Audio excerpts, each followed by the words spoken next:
So in today's video, I'm going to be previewing Bradford City versus Walsall FC. Then in the second part of today's video, I'm going to be bringing you guys my Game Week 7 League 2 score predictions. If you do go on to enjoy, please make sure to drop a like on there for me. If you could try and hit 70 likes on today's video, that'd be massively appreciated. Subscribe if you are new as well. We are now on the road to 7,000 subscribers. So please make sure you are subscribed if you haven't already with that post notification bell on. It's free to do so and it does massively help out. Get your score predictions as well as your starting 11 as well down in the comment section down below. Yesterday it was deadline day. We completed the signings of Tyreek Wright on loan from Aston Villa for the season. We also brought back Dion Pereira on loan from Luton Town for the season as well. If you want to check out my reaction to them, both their reaction signings videos went out yesterday, so make sure you go check them out if you haven't already. But make sure you drop a like on today's video, subscribe if you are new as well. Let's get into it. So if we start out then with the current Sky Bet League 2 table, my team Bradford City, we're currently sat 10th in the table. After 6 games, we've got 2 wins, 2 draws, 2 defeats, 7 goals scored, 5 goals conceded, leaving us on a positive 2 goal difference and 8 points. Our last couple of games then have been a draw, a win, a loss, a win, a loss and a draw. Our last couple of games then being a 3-1 win at home to Sheffield Wednesday in the Football League Trophy, a 0-0 draw at home to Crewe Alexandra, a 2-1 defeat at home to Blackburn Rovers in the second round of the Carabao Cup, a 3-1 win away at Hartlepool, a 1-0 defeat away to Colchester United, and then we also had a 2-0 win at home to Newport County. That then compared to Walsall, they're currently sat just one place above us in the table. They're currently sat in 9th. We've got pretty much the exact same in everything apart from they've scored 1 more goal, which means they obviously have 1 more goal difference. They've played 6 games, winning 2, drawing 2, losing 2, scoring 8, conceding 5, leaving them on a positive 3 goal difference and 8 points. They are without a win though in 4 league games now. The last 6 matches have been a loss, a draw, a loss, a draw, a win and a win. Them last couple of games then being a 1-0 defeat at home to West Ham United's under-21s in the Football League Trophy, a 2-1 defeat at home to Grimsby Town, a 1-0 defeat at home to Charlton Athletic in the second round of the Carabao Cup, a 0-0 draw away at Gillingham, a 2-1 defeat away to Barrow, and they also had a 1-1 draw at home to Stevenage. So fairly inconsistent start for both teams, but we are currently sat just outside the playoffs. If either team wins, we could potentially sneak into the playoffs as well. So both teams will be looking to pick up the 3 points. It'll be another very tough game. Walsall recruited fairly well this season, made a lot of signings. We've made 18. I think they're nearly at 15 now. Obviously, the deadline has now closed. They made a signing yesterday, Danny Cashman, I do believe, on loan, which is a decent signing for them. So he might play, he might not, but their star man clearly is Danny Johnson, scoring goals for fun at the minute. We've obviously got Andy Cook as well, who's our top scorer, the former Walsall players. He'll be looking to score once again against his former club. But now we're going to speak about the team that I would go with if I was Mark Hughes. So this was very, very hard for me to pick which players start, which players are on the bench, and even which players miss out. Genuinely, some of these players that miss out would start for a lot of League 2 clubs, and they don't even make my 18, which is absolutely crazy. I've no idea how Mark Hughes is going to pick his team for Saturday, because there's going to be a lot of quality which doesn't even make the bench. But I would line up then in a 4-2-3-1 formation. Obviously, it will be Harry Lewis in goal. He's a number 1 this season. I think he's been performing fairly well. His distribution's been fantastic. He's been one of our better performers so far this season. For me, he has to start in between the sticks.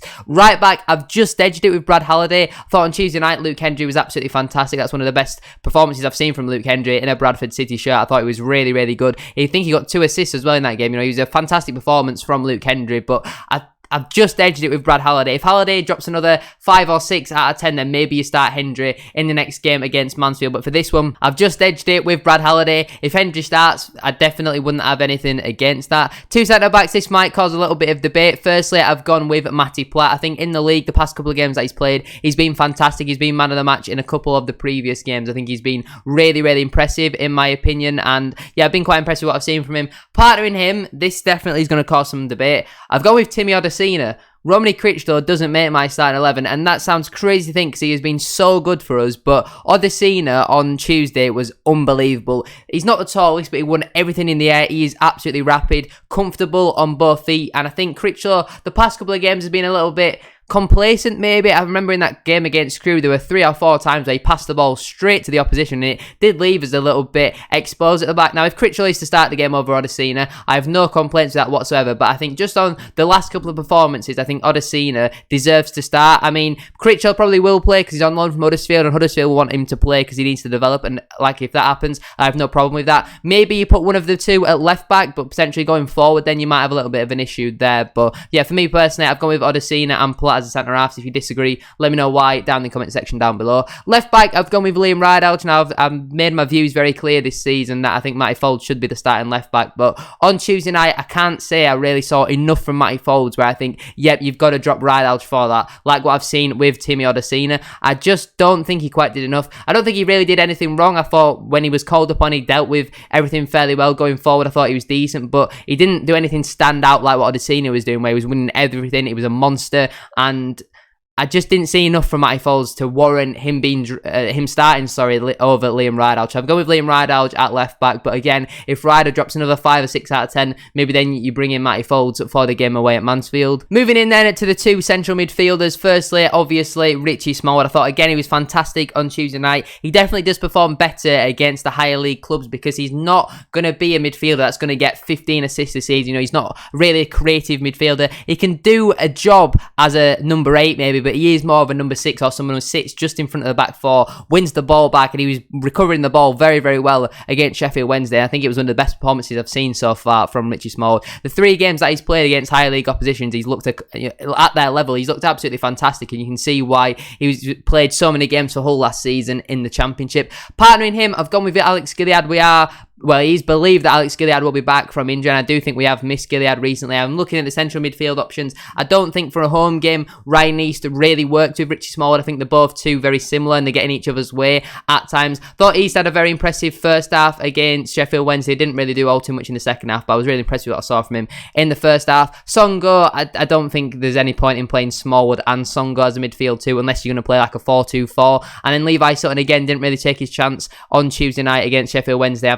I've really been too impressed with what I've seen so far from Levi Sutton, which is a shame because I think he has been one of our best central midfielders over the past couple of seasons. So maybe you even stick someone like a Harry Chapman in central midfield and just go all out attack. On the right wing, I've obviously gone with Scott Banks. He has been undroppable so far. I think he took a couple of games to grow into it as a Bradford City player, but these past few games, I think he's been absolutely outstanding. You know what he's going to do 9 times out of 10. He's going to look to cut in on his left foot, and 9 times out of 10, the fullback cannot stop him. He's that good. He's been unbelievable these past few games, and he absolutely has to start, in my opinion. In that number 10 position, I've gone with Dion Pereira. We've been playing Harry Chapman there recently, and he's just not really a number 10. He's clearly not got the physicality to play as a number 10. I don't think he's quite got the work rate either to play as a number 10. His passing's been really off, and yeah, Harry Chapman, I think maybe more as a winger might do a better job, like what we saw when he scored that goal at home to Newport County, where he gets the ball and he drives past 3 or 4 plays, and he looks like a real competent, very good winger at this level. As a number 10, not for me. Dion's back. Dion has to play, but you can't play him as a right winger because Scott Banks has been undroppable. So to fit both of them in, I've had to put Dion in the middle. On the left wing, I've gone with Jake Young. Scored 2 goals on Tuesday night, 2 very good goals as well. I think it'd be very harsh if he wasn't to start this game, in my opinion. Maybe he isn't the answer going forward. Maybe he's more of a long-term solution, but he's already scored 3 goals this season. Only really had a handful of appearances as well, so I like to see Jake Young start once again. Up front, obviously, Andy Cook again. Vadaine Oliver did not really take his chance on Tuesday night. He won a little bit more in the air, was winning some nice flick-ons, but again, in front of goal, just didn't really do enough. Cian Harratt, I think, is probably a little bit unlucky to miss out, to be honest, but I don't really see how you fit Cian Harratt into this squad. Now let's get into my Game Week 7 League 2 score predictions. Starting out then with Bradford City versus Walsall FC. I'm going to back the boys for a 1-0 home win. I'm going to go with Scott Banks to get the goal in that game. Carlisle United versus Rochdale AFC. I'm going to go the 2-1 home win for Carlisle. Colchester United versus Hartlepool United. I'm going to go with a 0-0 draw. Crewe Alexandra versus Stevenage FC. I'm going to go the 2-1 home win for Crewe. Doncaster Rovers versus Mansfield Town. I'm going to go the 2-1 home win for Doncaster. Gillingham versus Swindon, I'm going to go with a 1-1 draw. Leyton Orient versus Tranmere Rovers, I'm going to go with a 3-1 home win for Orient. Newport County versus Grimsby Town, I'm going to go with a 2-1 home win for Newport. Northampton Town versus Barrow AFC, I'm going to go with a 2-2 draw. Salford City versus Crawley Town, I'm going to go with a 3-0 home win for Salford. Stockport County versus AFC Wimbledon, I'm going to go with a 2-1 home win for Stockport. Then Sutton United versus Harrogate Town, I'm going to go with a 3-0 home win for Sutton. But that is where I'm going to leave it for for today's video. If you have enjoyed, please make sure to drop a like on there for me. If you could try and hit 70 likes,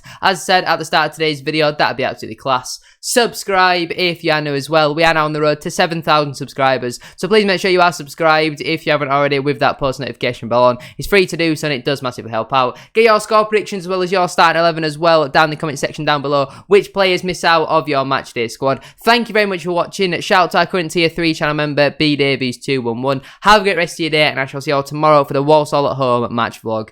Peace.